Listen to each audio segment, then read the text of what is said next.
சொந்தங்களுக்கு வணக்கம். அதாவது பாருங்க, கேரள மக்கள் மாரி தமிழ்நாட்டு மக்களும் வந்து ஒரு அரசியல்லயோ, ஒரு சமூக ரீதியான அதுலலாம் ஒரு தெளிவான மக்கள் கிடையாது. இவங்க பார்த்தோன்னா ஒரு செம்மறியாடு கூட்டம் மாரி. நடிகர் மாரி வர்றாருன்னு சொன்னா, இங்க எல்லாம் படையெடுத்து ஓடும். அங்க ஒரு நடிகை வந்து இப்படி ஆட போறா,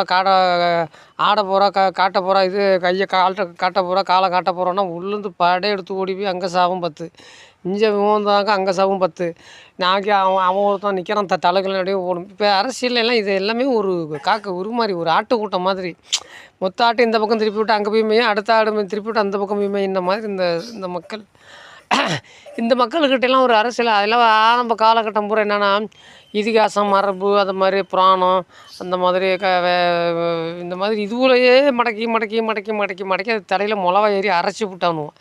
இது அதுலேருந்துலாம் அடிபட்டு தப்பிச்சு நீ வாழ நான் அடிமை, நீ வாழ நான் அடிமைன்னு சொல்லி அவனு கேட்டால் வேதம் சொன்னுச்சு, இதிகாசம் சொன்னுச்சு, புராணம் சொன்னுச்சு, கடவுள் சொன்னுச்சு, மனுநீதி சொன்னுச்சு, இந்து தர்மம் சொன்னுச்சு, இந்தா இல்லாத அளவு பூரா சொன்னுச்சுன்னு இன்றைக்கி அவன் அவனாக இருக்கும், நம்ம நம்பலாம்.